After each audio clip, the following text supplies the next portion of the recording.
नमस्कार श्रोताओं, आप सुन रहे हैं मनोज चौहान के लघु कथा संग्रह देवता झूठ नहीं बोलता से लघु कथाएं।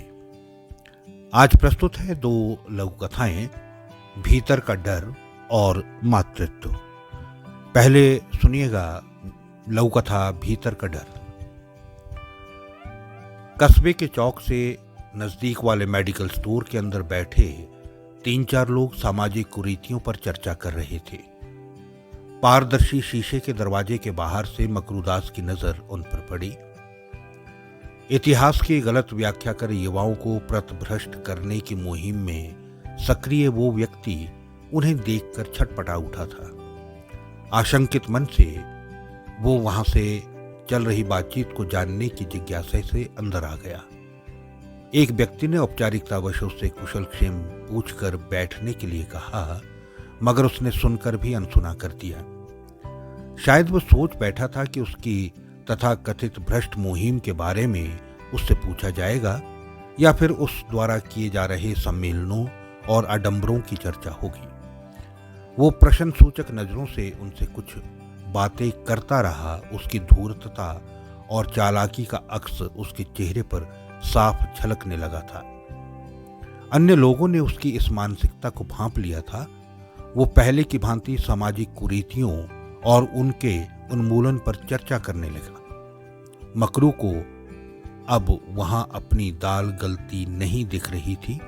उल्टे पांव वो बाहर निकल गया। उसके कदमों की असंतुलित पदचाप से उसके भीतर का डर बाहर सुनाई देने लगा था। अब प्रस्तुत है लघु कथा मातृत्व। श्रीधर राणा अब सरकारी सेवा से निवृत्त हो चुके थे। घर में रहकर अपनी खेतीबाड़ी में भी अधिकतर समय व्यतीत करते थे। आंगन में टहलते हुए ठीक सामने ही हरे भरे खेतों के बीच गौशाला के बाहर बंधी गाय की खुरली पर उनकी नजर पड़ी। एक आवारा बछड़ा उनकी गाय के स्तनों से दूध पी रहा था।